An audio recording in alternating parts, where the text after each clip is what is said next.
Garland Nixon here with a man who's will probably end up with his face on the Mount Rushmore of cynics, the one and only Mark Sleboda. Let's go.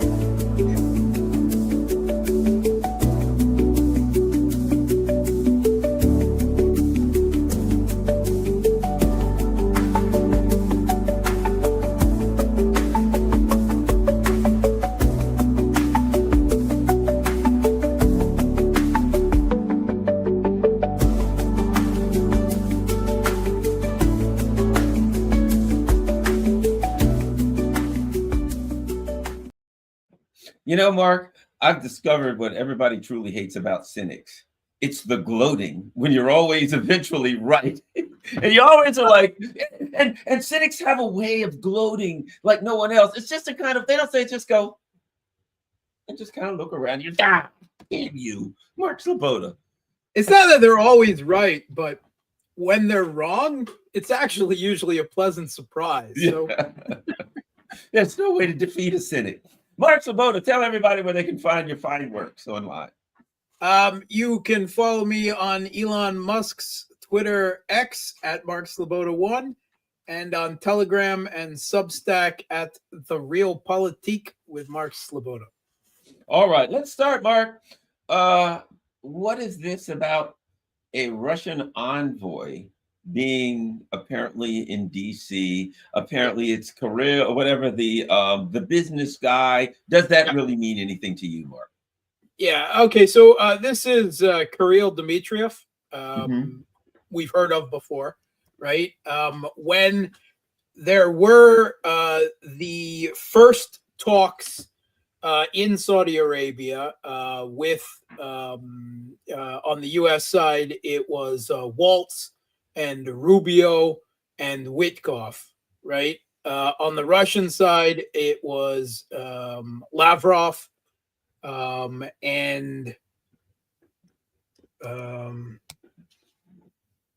was it Ryabkov? Was that it? No, it wasn't. It wasn't Ryabkov. It was Ushakov, yes, whom is Putin's top foreign policy advisor. So roughly equivalent to national security officer.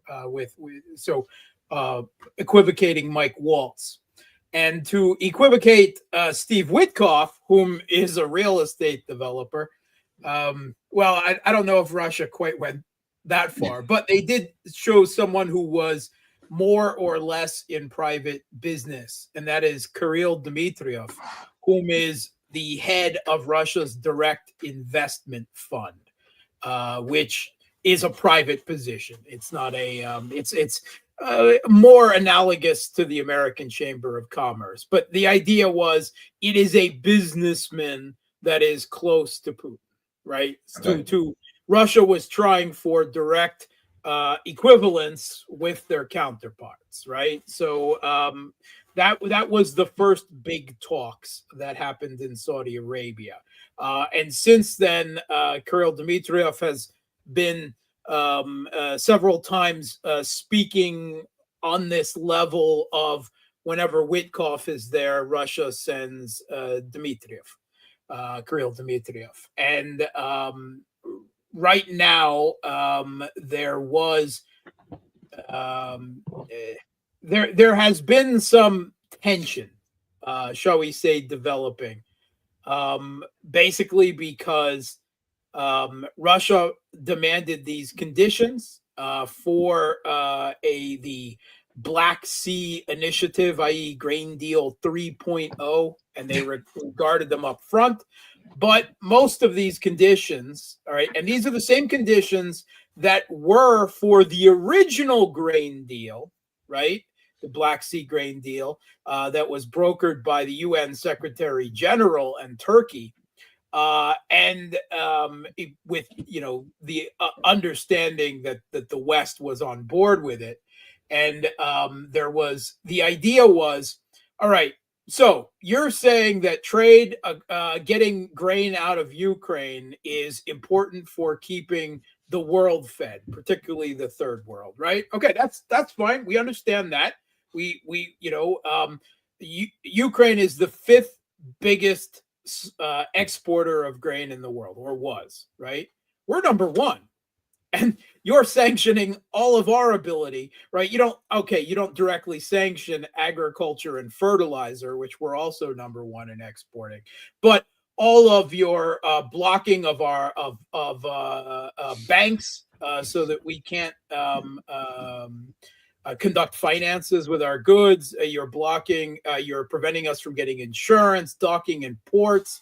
All of these things are specifically designed to stop us from getting our goods to market. In this case, what you're saying is food is above that. Well, then you need to get rid of these sanctions, right? And one of them in particular was, all right, so we don't ask that you get rid sanctions on all our banks, right? That we understand that's too much, but we have a specific agricultural bank. You will reconnect this to SWIFT and so forth. And there were other demands about insurance, specifically for ships transporting agricultural products or fertilizer and so forth, right? Which all makes common sense, right? Because you can't say, oh, we have to have a grain deal to get Ukrainian grain to market when it's a tiny fraction of Russia's grain, which is vital for the world's food supply, right? In particular, of course, Africa and other distressed regions. But the West never fulfilled those terms, never. So Russia was left once again in a deal with the West that the West says F you, and you're a sucker again. Right. And so Russia's like, all right, so you want to revisit this? Okay, same terms, but you have to fulfill them up front before we'll even agree to this Black Sea ceasefire / grain deal. And this is all very, very peculiar because, to be honest, both sides are conducting trade through the Black Sea, right? Both Ukraine, right? They're sending their grain ships and they're getting arms supplies. The ships hug the coasts of Bulgaria and Romania up the Black Sea, up the west coast of the Black Sea, and then duck into the Dnieper River, right? It's no problem. Russia is also, there have been a few attacks on, but not many on Russian commercial trafficking through the Black Sea, getting their grain and energy to market that way. So the question is, why is this Black Sea ceasefire necessary? Because it's not really about trade at this point, right? And there's not much actual combat going on the Black Sea. Russia occasionally fires caliber cruise missiles from ships and subs, right? And other cruise missiles in the Black Sea. And the Kiev regime has been using the Black Sea for using a rather inventive use of their almost certainly Western provided surface drones. These drones that go across the surface of the water. Early on, they were attacking the Black Sea fleet with them, right? To some degree of success, be said. Standing navies, right? Big expensive ships this is a new feature of warfare. Drones are cheap and they can be effective, particularly if they attack in swarms. So naval combat of the future is really going to be studying what has happened here. Particularly pay attention, U.S. and China, for the coming naval war over there, or even in the Persian Gulf with Iran and the United States. Maybe that might come sooner, the way things are going. But because Russia basically hid their Black Sea fleet for the most part in the eastern corner of the Black Sea, in Novorossiysk and other ports over there, they're like, why? We're not using the Navy much, right? We're not interdicting ships. We're not using them for military purposes that much. Why risk them? It's pointless, right? They can hit our ships with drones, and what can we hit theirs? Nothing, because they don't have a navy of actual ships, right? So it's pointless to risk them, which was the smart move, right? You could say it's cowardly. Oh, Ukraine is winning the battle of the Black Sea only because Russia's choosing not to contest it because it's not worth it, right? But what the Kiev regime has been doing since Russia holed up its Black Sea fleet in port in the Eastern Black Sea is they have started converting that. Well, they've been doing it now, converting their surface water drones to mini air drone carriers. And they carry long-range drones across the Black Sea, and then these drones fly off, and that's what they've been using to hit a lot of Russia's oil refineries, oil fields, occasionally taking shots at bases like Engels Air Force Base and the like.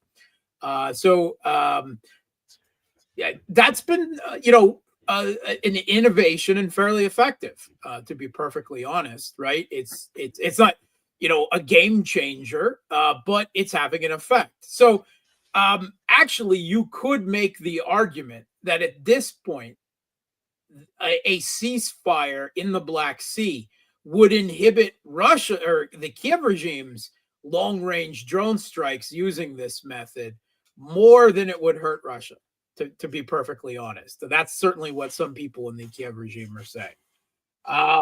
But anyway, so that is, this Black Sea initiative, and it hasn't been working out because in order to reconnect the New Deal, right, Russia's demands to reassert this Black Sea initiative, is that for one, reconnecting the Russian Agricultural Bank to SWIFT, that's on the EU, because SWIFT is based in Belgium, in Brussels, right? And a whole bunch of, if we're talking maritime insurance, that's London, right? London handles the vast majority of maritime insurance in the world, right? Which is a problem, to be perfectly honest. Russia's been starting, and other countries have started accepting, but it makes things Russian insurance, but it makes things difficult for international trade. Another question is about ports, and most of those ports that Russia would need are like in the Med, right? So if Russia can't use those ports, well, that's on the EU, and the EU said flat out, no lessening of sanctions of any sort, and so effectively, it is the EU whom is stopping this Black Sea initiative, right? So that's one thing right across the board. That has hit a brick wall that is called the EU. And of course, the first ceasefire, which is supposedly already in effect on the electrical energy infrastructure, the Kiev regime has been hitting Russian energy infrastructure almost every day, right? Or at least every other day. Since it supposedly came into effect. And Russia has handed the list with evidence to the U.S., and Trump isn't saying anything, right? No one in the U.S. is saying anything about it. They're keeping absolutely quiet. Now, the Kiev regime, of course, says, all of those attacks on Russian infrastructure are false flag attacks. Those crazy Russians are attacking themselves again, which, has been their mantra from the Crimean Bridge to the assassination of militia leaders and officials and activists and everyone else in the Donbass to Nord Stream to everything. Everything is always those crazy Russians and pro-Russians killing themselves. That has always been, and the Western mainstream media repeats that without the slightest hint of criticality.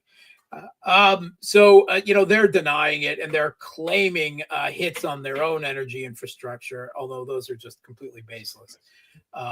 There's nothing there. But anyway, Trump is ignoring that. So ceasefire 1 is already not being adhered to. Ceasefire 2 will never come into effect. Now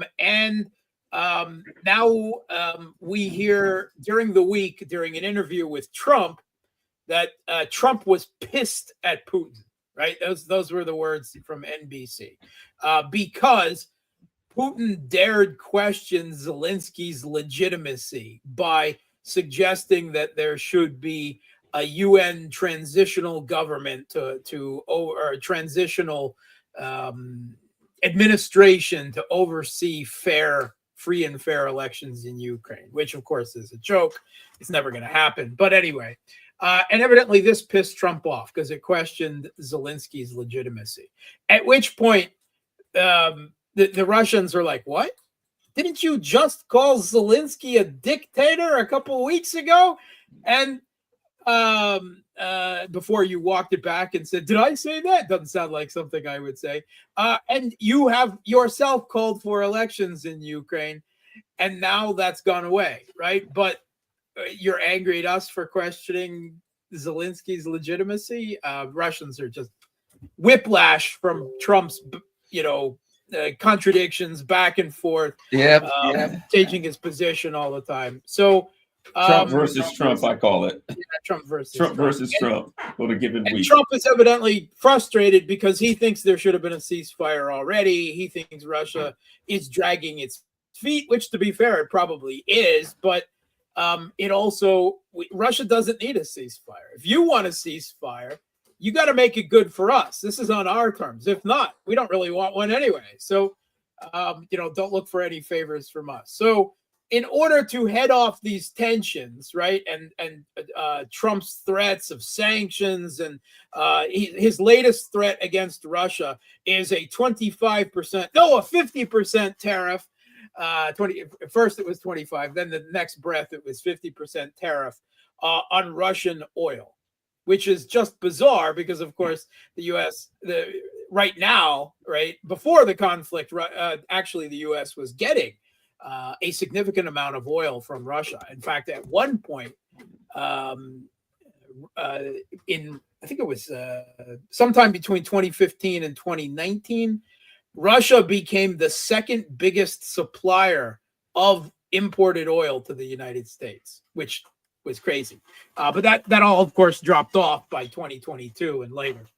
But here's what he's actually threatening to do, is to put tariffs against 25 to 50% extra tariffs, I guess, because I guess they would be on top of what he already leveled on any country that dares buy Russian oil, right? So that means particularly China and India, two of the biggest and most important geopolitical players in the world, which I think would push Chinese tariffs to close to 100%. 84%, I believe. Yeah, exactly. And India, likewise, ridiculously as well. And everyone regards this as a bluff. It would destroy the global economy. Energy prices would go through the roof. Inflation through the U.S. would go through the roof. You'd be selling your firstborn child in the U.S. in order to fill your gas tank, right? You'd be buying an egg. Not eggs, not a dozen eggs. You'd be buying one egg and then splitting it into 4 pieces. So each member of the family, each member of the family got a piece of the fried egg. And that's without even a war against Iran in the Middle East, right? So it's insane. Russia isn't taking these threats seriously, but because of all of these tensions that are now arising, it appears that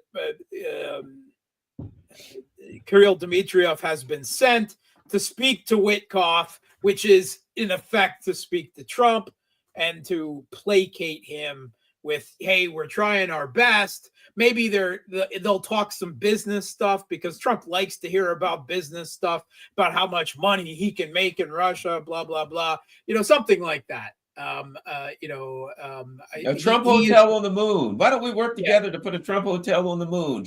That's something Trump can talk bloat about for a week. Yeah.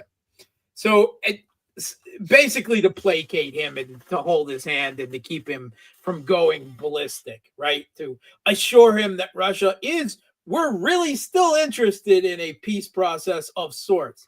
At the same time, Ryabkov, whom you already mentioned earlier, Ryabkov is the deputy foreign minister, and he's kind of like the hard guy, right? He's the guy that is going to lay down the law. He's the bad cop, if you will. And he's pointed out, look, it's nice that we're talking, but as far as the ceasefires and stuff, we're not really interested in ceasefires. In fact, Ushakov put out this week that it was unlikely that we would see a real ceasefire, a general ceasefire this year, It's not going to happen this year. So that tells you where Russia is going. But Ryabkov went even further and said, as far as a settlement of this conflict, we told you that anything has got to lead to addressing the core issues, i.e., dragging Ukraine into NATO and other such things, right? Related to our motivations, our goals and our motivations for the special military operation. And you're not even talking them yet, right? And if you're not even talking them, then the nothing can lead in that direction. So the ceasefires is pointless for us, because we'll only agree to a ceasefire one if you have to stop supplying weapons and intelligence for real to the Kiev regime, right? And so none of that is happening.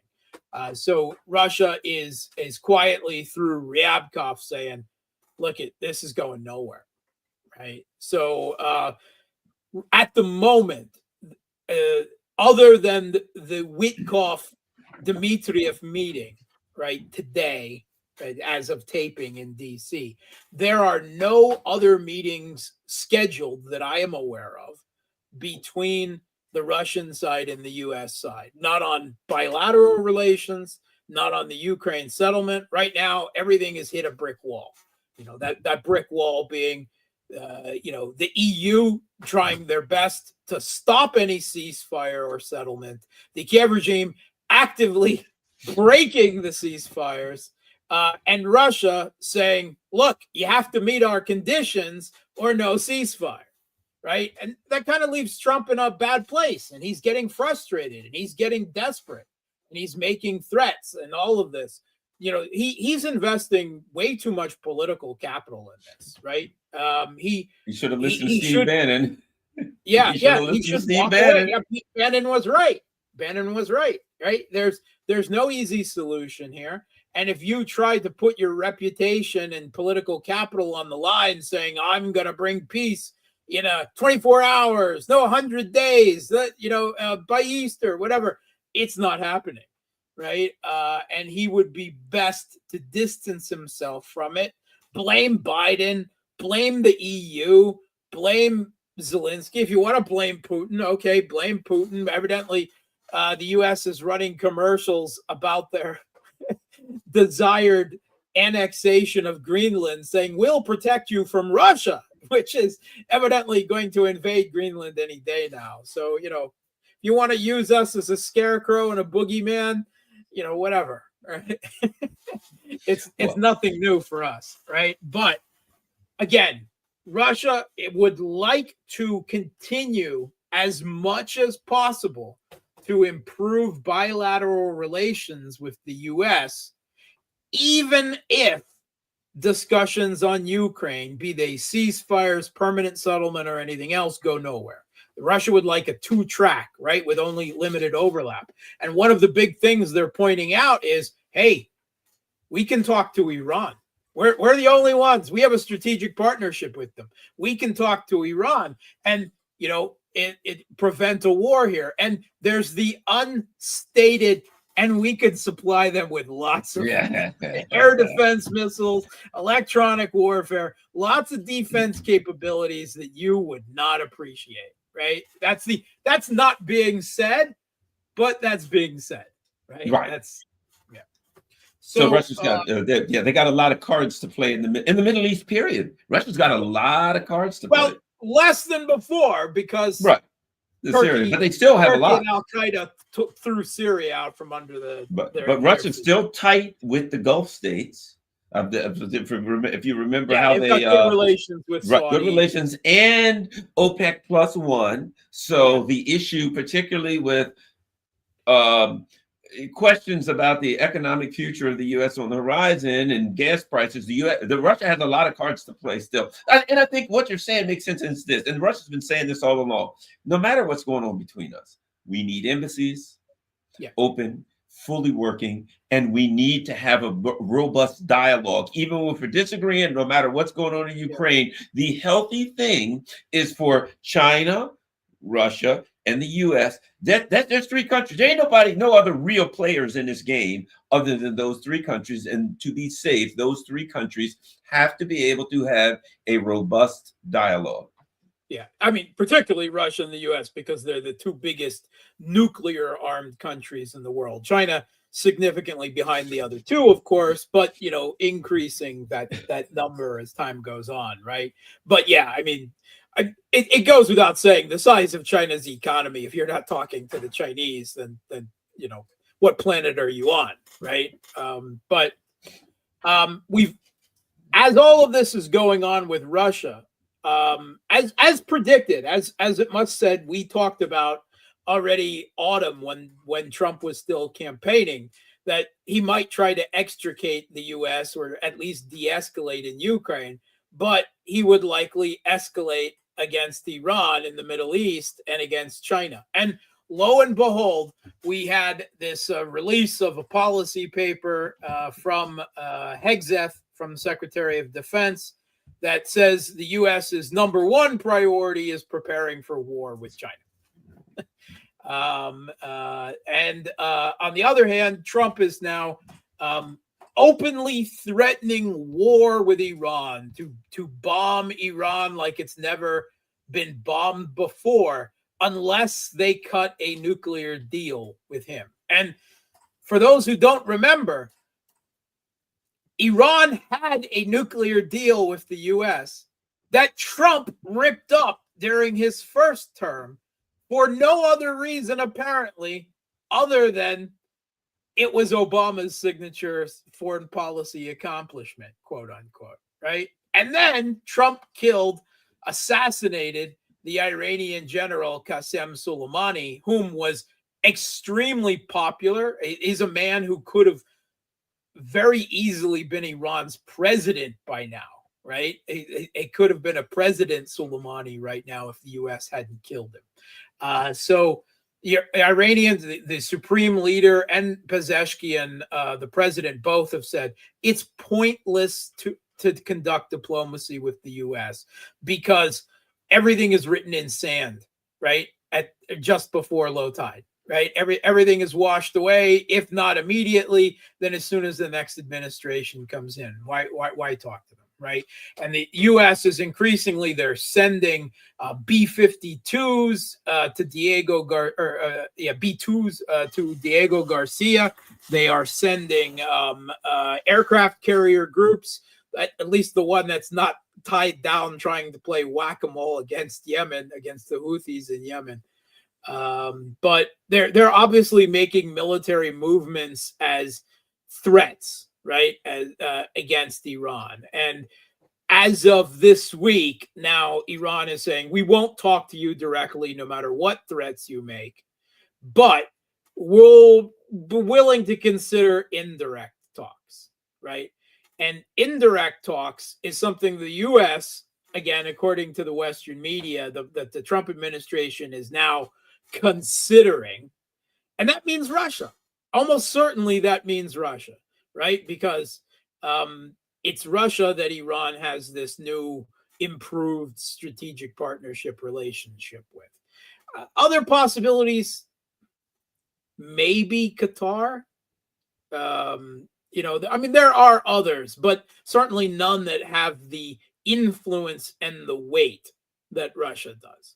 I think Iran, when they say we'll talk to another partner, I believe they're specifically referencing Russia, because you have to have somebody with dealing with the U.S. that has enough power, that has leverage, that has powerful allies, all that. So Qatar, I mean, come on, the U.S. will blink their eyes and Qatar will start dancing like clowns. I mean, not to disrespect them, but you know how these Gulf states are. Yeah, disrespect them. Disrespect. But I don't want disrespect.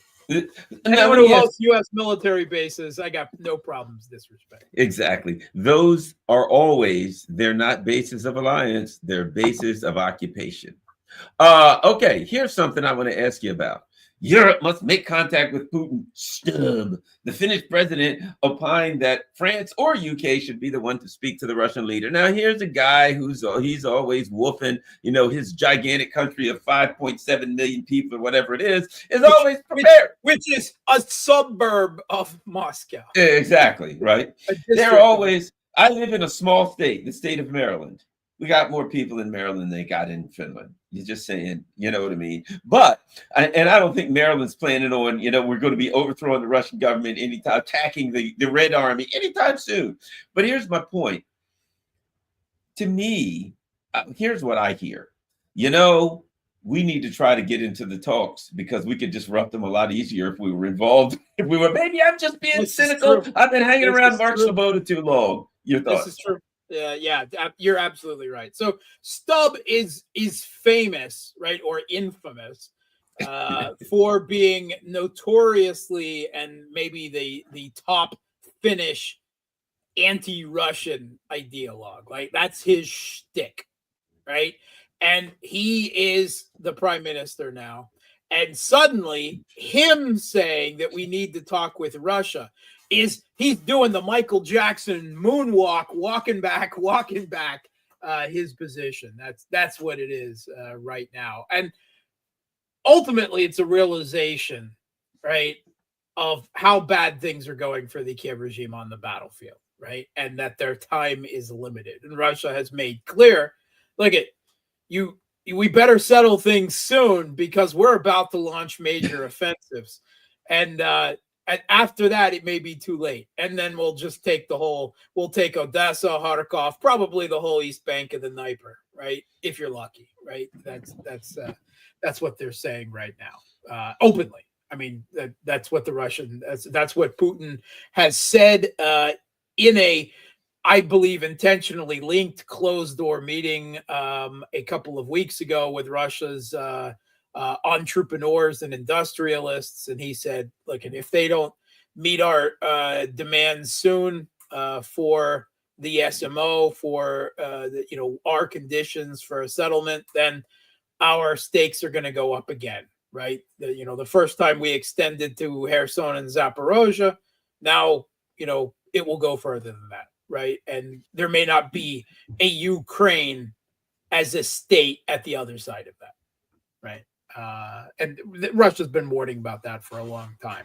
So while Russia is still willing to engage with the U.S. in process, they're entirely focused on the battlefield. No one should think otherwise. Right. And these statements, I believe, were intentionally meant to reassure but not only as a threat to the West, but also to reassure Russia's military, particularly their military brass, that are getting extremely antsy, that Putin might be attempting to go back to his diplomatic, first instincts again, blah, blah, blah.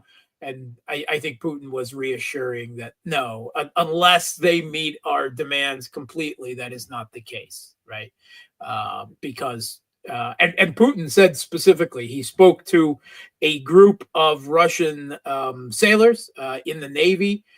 He went to Murmansk and toured two nuclear submarines, the Archangels and the Perm, one of which was being launched, and the other one fitted with the Zircon hypersonic missiles. And he was, lauding them and, saying that, these fools in the West seem to pretend that you and your ship and the work you do don't exist, and went on.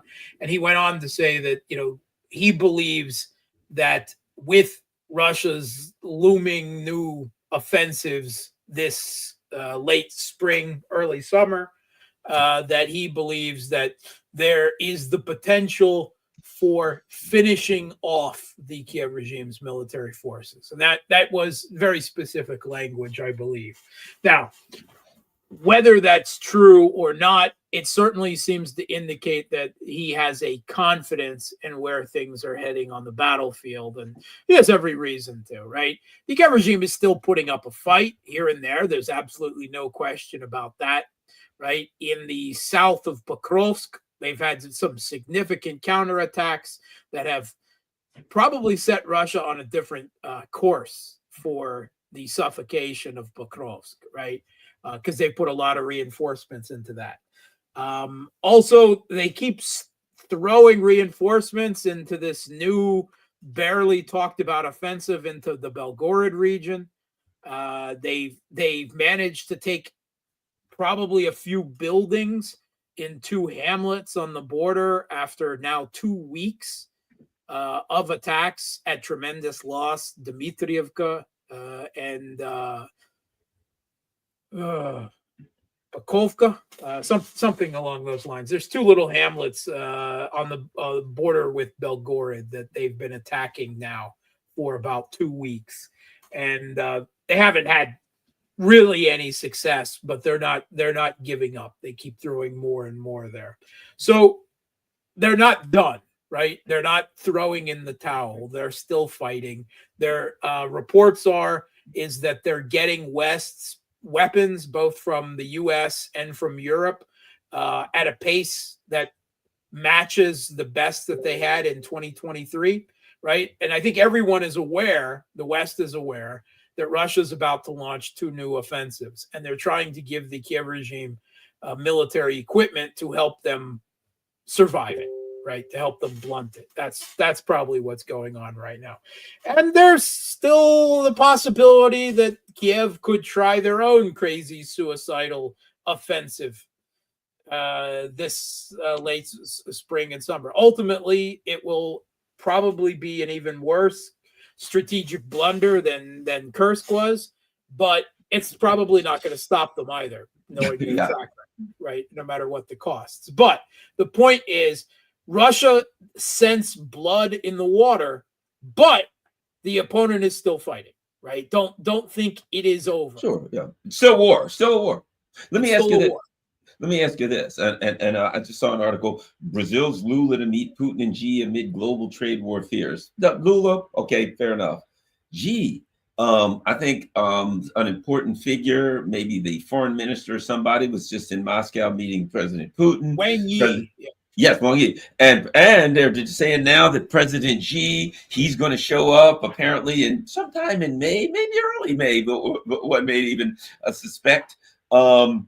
It seems to me all that in a way, in response to some of the neocons here, oh yes, we're going to drive a wedge between Russia and China. Well, China's surrounding Taiwan and shaking their fists. A little reminder to Hegseth, you better back off, throwing the elbow at him.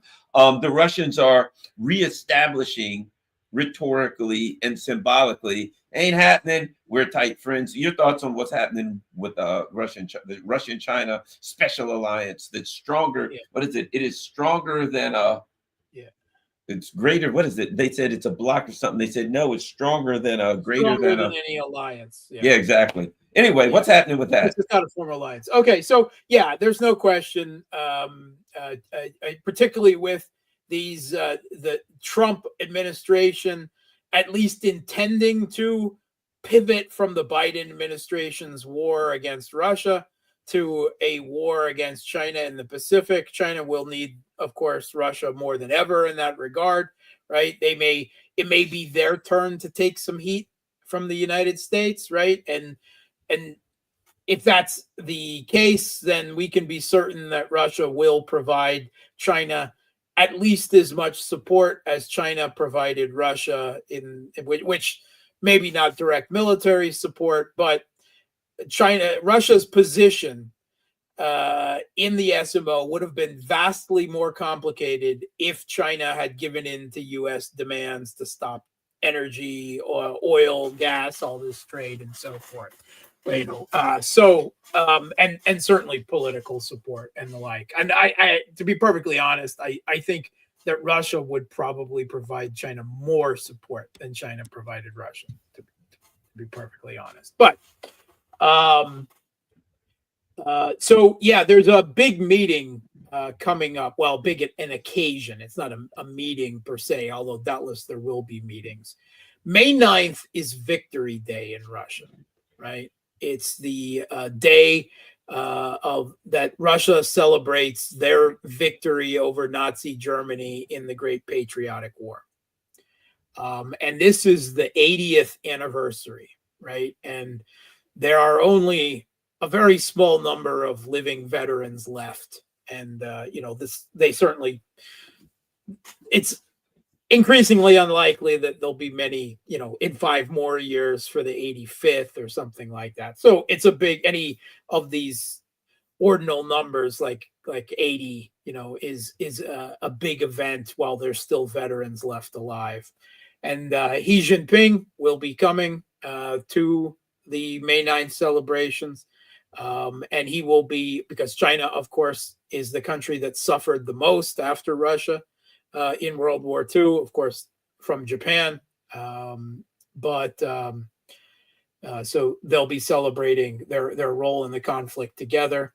It will also be a state visit for Xi Jinping. He will be the guest of honor.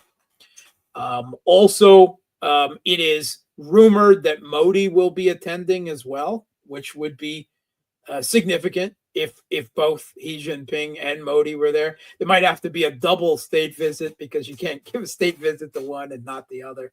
I did read some articles that said, and they had a picture of Modi and Xi shaking hands, and there were implications that they're trying to bury the hatchet, which would be a big deal. It would be good. It absolutely needed. Absolutely. Especially for Russia. It would be huge for Russia. It would tie that whole Eurasian thing together with the Eurasian powers. You know what I mean? It would be very bad for the U.S. empire. Yeah.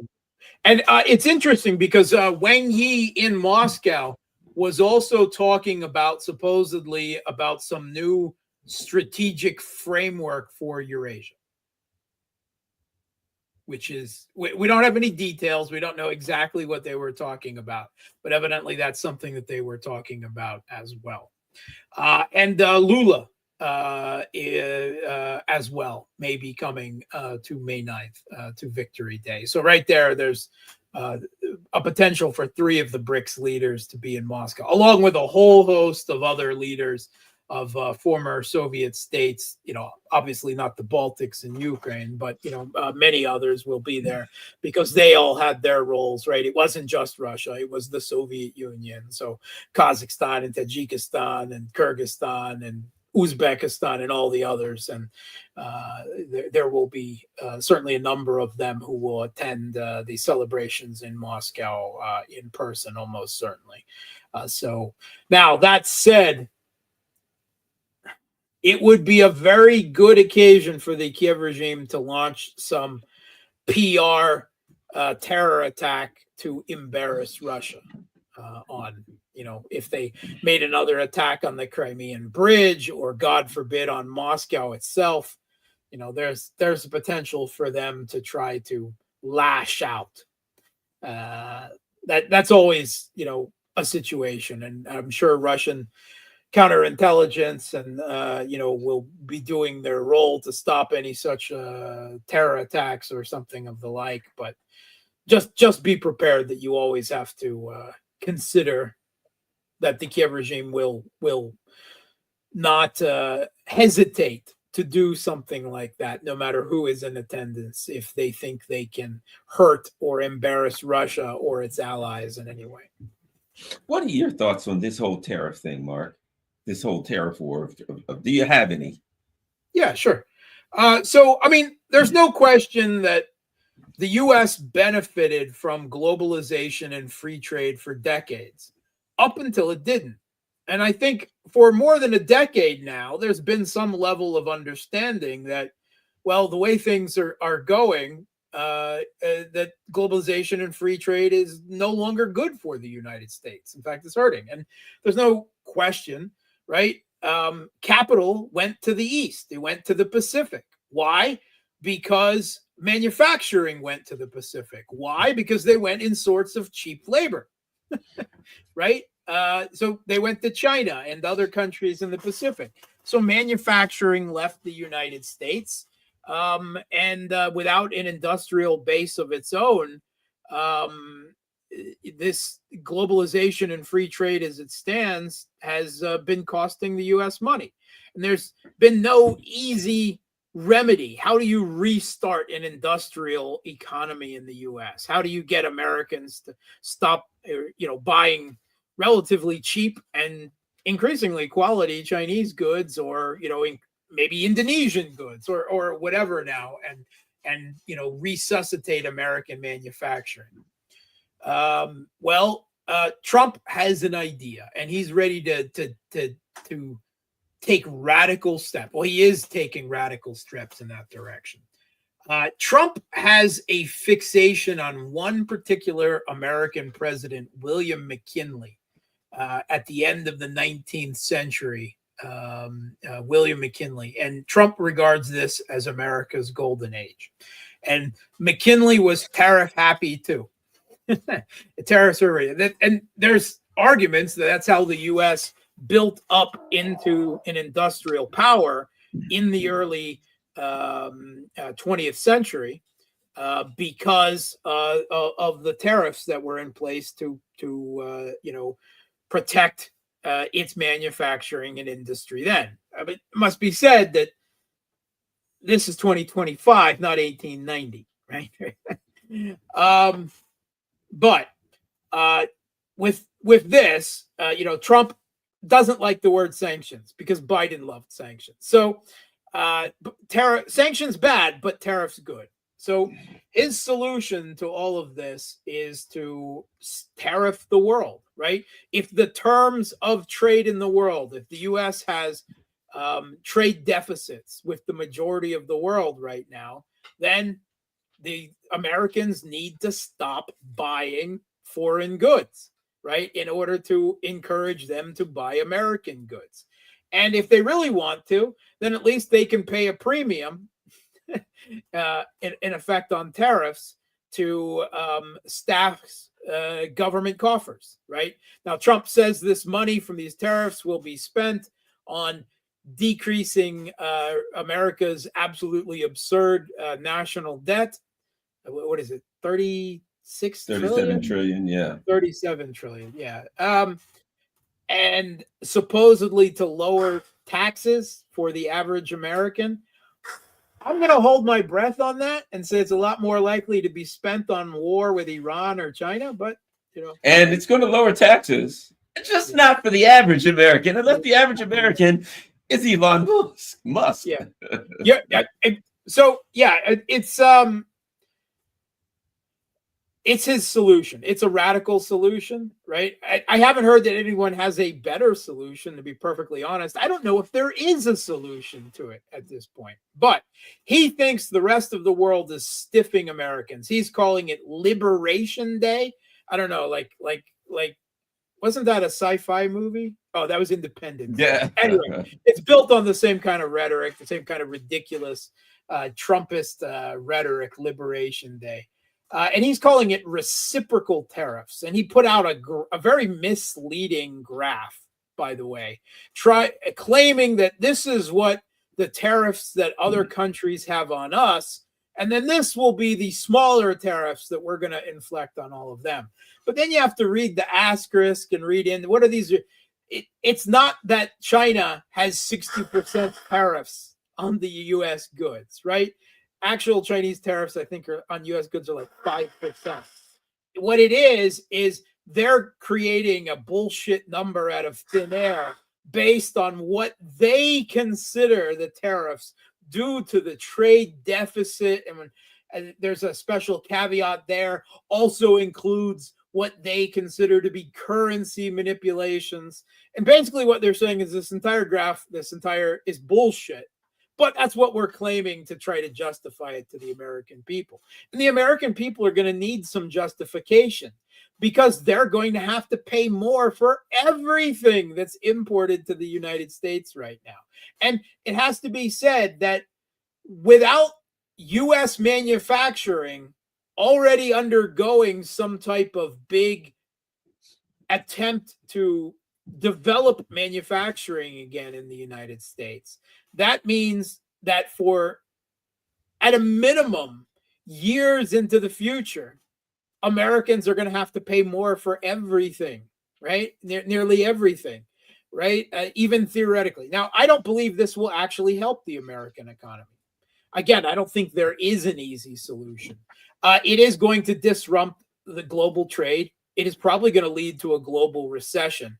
Americans are going to pay much more for everything that they buy. You think inflation is bad now? Just wait, right? Now, and there will be a game of Trump trying to blame Biden and Democrats trying to blame Trump. They're both responsible, but it's certain that Trump's tariffs won't help the situation. So it's going to be a mess. By the way, two of the countries that are not tariffed are Russia and Belarus. If only because, being the two most sanctioned countries on earth, there's already negligible trade between the U.S. and Russia and Belarus anyway. So it's really not that important. But right now, you're going to see countries. I think Trump is threatening, don't try to counteract our tariffs with your own tariffs, right? Don't engage. Don't you dare, right? And some countries will, I think the majority of countries will probably kowtow and quiet and then send people to DC to try to get exemptions or to try to get the tariffs lower or something like that. But let's see what the Europeans do, because they're talking a lot of smack right now, like they're going to reply in kind. And any country with dignity, like say China, will reply, right? With some kind of tariffs in reply, particularly on U.S. agricultural goods, I would bet.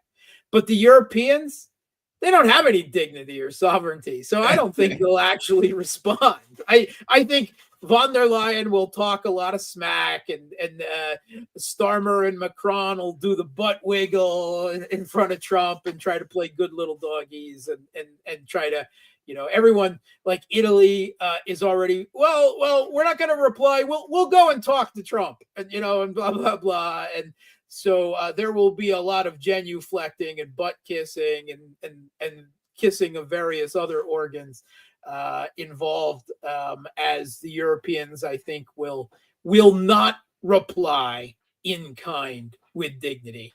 They will not engage in a trade war because ultimately they're vassal states, and they understand how weak they are. Ultimately, also, it's like sanctions. You sanction a country, and they're like, well, I guess you can't buy shoes. So a country says we better develop our own shoe manufacturing. And then 10 years later, if you come back, okay, we'll sell you shoes again. We don't need them now because we figured out how to make shoes on our own. I mean, that's the way sanctions work, right? Well, if country X is selling widgets and you're like, we're sanctioning your widgets, ha, ha, ha. They're going to, what they're going to do? They're going to be, we better find a new place to sell widgets. And they're going to go around and they're going to slowly try to find out how to replace that market. And at some point, they're going to find somebody else to sell widgets, and they're going to adjust the amount they have, and they will figure a way to make it, and you won't have the widgets. And at some point, when you come back to them, they'll be like, nah, you guys are unstable. We're not going back to dealing with you again. I think the U.S. has like 10, 12% of the global market. So ultimately, here's what I think, and so many other things. Trump said to what's his name? He said to Zelensky, you don't have the cards. Basically, you're overplaying your hand. I think Trump doesn't understand. The U.S. don't have the horsepower it used to, and he's way overplaying his hand. And I mean, it's going to get hit. It's going to be very, very costly for a whole lot of people in the U.S. If he had done it to one or two countries at a time, that's fine. But to do this against the entire world, it's a little. Amazon prices and Walmart prices are going to go up. Let's say they eat some of it, half of it. Still 17% the prices will go up, and a lot of them. Can you imagine the live stream videos we'll get from late night Walmart then? Right? You think the videos on YouTube now are crazy? Wait. Yeah, so, well, it is what it is. Trump is what was the doctor Desai says, Trump is a symptom, basically, of the deterioration of that. He is not the the person who's causing the deterioration. He's a symptom. There was desperation, and people were desperate because they were like, well, our economy's crashing and these lunatics are going to get us nuked. We got to try something else, right? So they got Trump in. Well, but he's a symptom of that desperation of the population. You know what I mean? That they're like, oh my God, we got to try anything. Yeah, give him credit, right? He is trying a radical solution, right? I don't think it's the solution that will work, right? But I guess he's doing something, which is, I mean, well, you know what? I like to look at those kind of things as like this, because the financialized system, we can't compete. Why? With Russia? Why is it they're making more stuff? Because they make steel. They make things. They have a foundational industrial base. Remember, we moved all that stuff to make greater profits, and we have asset-backed securities and derivatives that don't come in real good when you need to make artillery shells. Yeah, you were talking about widgets, and you'll find other people to buy your widgets. When your widgets are oil and gas and fertilizer and metals and other things like that everyone needs, it's a lot easier to find someone else to buy your widgets. Look, you don't have to. Everybody comes to you. That's what they didn't realize. Russia offers gas and oil. They don't have to go out to around the world and advertise, please come buy us. They just got to say, guys, we got oil and gas. Everybody comes to them and say, may we please buy your oil and gas. That's the difference. And they can buy it at a discounted price, like India has, and made money off of it themselves. So, and Russia's fine because they got a number they need to make it. If we sell it at that number, we're making money. And Russian economy, Russian oil and gas exports are still only increasing, and Russia is making more than enough money to continue the special military operation and to vastly increase their military industrial complex. Well, I will end by saying this. The United States financialized their economy. And once they financialized it, everybody's looking for the solution. I look at it like this. If you jump off a cliff and two guys jump off a cliff and they're in the air and they look at each other and one guy says, that was a bad move. What's the solution? Ain't no solution for that. Inevitability waits. Reality will insert itself on the rocks below. And when we financialize our economy and stop making everything, this was ultimately what's going to happen. There ain't no solution to that. People have been saying that for a long time. Lots 2008 bore it out, didn't it? 2008 bore out the reality of this financialized bullcrap magic Wall Street economy. Fictional economy. Yes. Fictional capital. Isn't that what it's called? Yeah. Voodoo economics. I love that term. I did want to jump back on one thing. Sure, good. I think needs said. I saw some numbers out this week to talk about how rapidly technology and tactics are both changing in this conflict, right? This is a war of the future in real time, with really Russia at war with NATO. The numbers out this week, while at the beginning of this conflict, it was a war of artillery. And artillery back in 2022, early 2023, were responsible for something like 90%, 80 to 90% of all casualties. Mm-hmm. The numbers out from the Russian side this week that 75% of all Russian casualties are doomed to drone attacks, primarily FPV drones. Now, that number is a little bit higher with the Russians because the Ukrainians have much fewer artillery and other, they have no, long range strikes with FABs and these other things, right, to mention. But even that aside, it is still really significant. And I would expect that the share of Ukrainians is less than 75% from FPV drones, right? But it's still probably extremely high, right? So if you 75% FPV drones, 20% artillery, and only 4% of Russian casualties occur as a result of small arms, i.e. guns. Wow. 4%, right? So that that really brings you to the scope. And right now, both sides are engaged in this drone arms race. Right, they're both trying to develop more drones fast. Russia's producing. I think they're the amount of drones that they're producing now is like 50,000 a month. It's mad. So they're using thousands of drones a day, right? It's also a race, of course, with electronic warfare. Electronic warfare is increasingly less effective than it was. Russia has been the one pioneering the use of fiber optic cable drones, which are immune to EW, but the Kiev regime is starting their use as well. And both sides are right now, they're actually building nets, right? When I say nets, we're like fences, 3-degree fences, right? On both sides and on top over all their major supply arteries, right? For instance, Russia in the providing supplies to Ceasefire. So tens of miles, right? Of road are now covered with these, fences, essentially nets on 3 sides in order to protect them. And both sides are doing this now. The Kiev regime started it as well, just to protect their own logistics and supplies from drones. That's how prevalent drones are on the battlefield, right? It is a drone war. And as bad as drones are now, I mean, let's hope that this war doesn't continue for years more into the future. But the next war will see much higher use of AI with those drones, right? We're seeing AI use now with drones, right? But it will be higher into the future, and it will be less regulated by humans. And yeah, we all know that ends up with Skynet, right? But the technology of this conflict is just the evolutionary cycle of arms and tactics, right? If you haven't evolved something within 2 months, then you're already behind the game.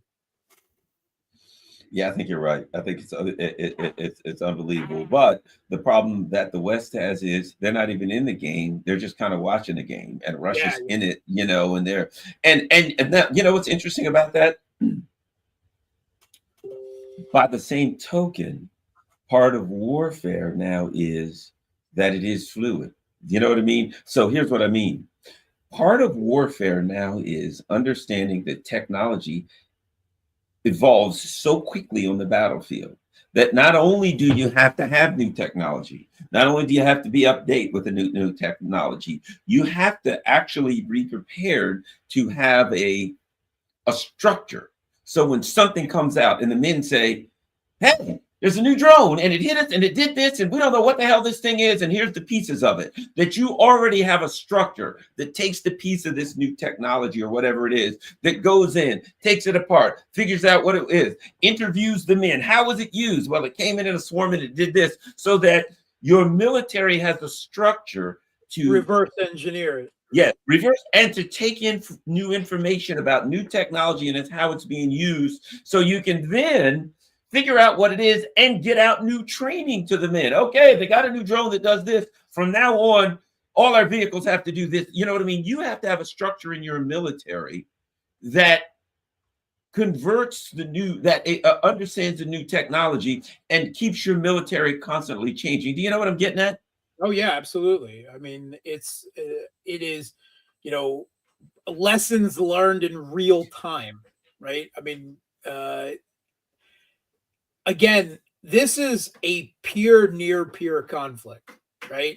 And no other military in the world has this type of experience right now, right? All the Western exposure to it in the direction, it's still, we've heard the alarm bells from the brass and from people in both the US and the UK saying, well, we're okay, maybe we're directing a lot of this, but it's not affecting our own troops, right? We're not passing those lessons on in real time to our own militaries, which is going to leave very likely at the end of this conflict not only a much larger Russian military, but a Russian military that knows war, knows modern war against a peer competitor to a vastly higher degree than even the US, right? Which has mostly been taking on third world countries and Islamist terrorists for the last few decades. So jihadists and whatnot. So it's really putting them in a situation where they could fall quickly behind. And if the Europeans think that they want to risk direct war with Russia, if Kiev looks set to fall, they collapse. They don't have the internal support for that. Even that, if these countries said, "All right, we're sending troops in," a lot of them, their governments would collapse. The people in Europe are struggling economically. The people in Europe actually want their economic issues dealt with. They literally now have to arrest the leaders of the countries that run because the people are ready to vote for some damn body else. So anytime you have to thwart the people because they want to vote you out, it's going to be kind of hard to drag them into a suicidal war. I'm just saying. Mark Sleboda, before we go, where can everybody go to find all of your worthy deeds online? Yeah, on Elon Musk's Twitter X at Mark Sleboda 1, and on Substack and Telegram at The Real Politique with Mark Sleboda. All right, thanks a lot and keep up the good work. All right, everybody, don't forget, follow me on Rumble, follow me on Rockfin, follow me on Telegram, and all that stuff. You see everything floating below. If you can afford to, certainly contribute. If not, just share this on all your social media platforms. And of course, I'm on Substack. Follow Mark on Substack. We're out.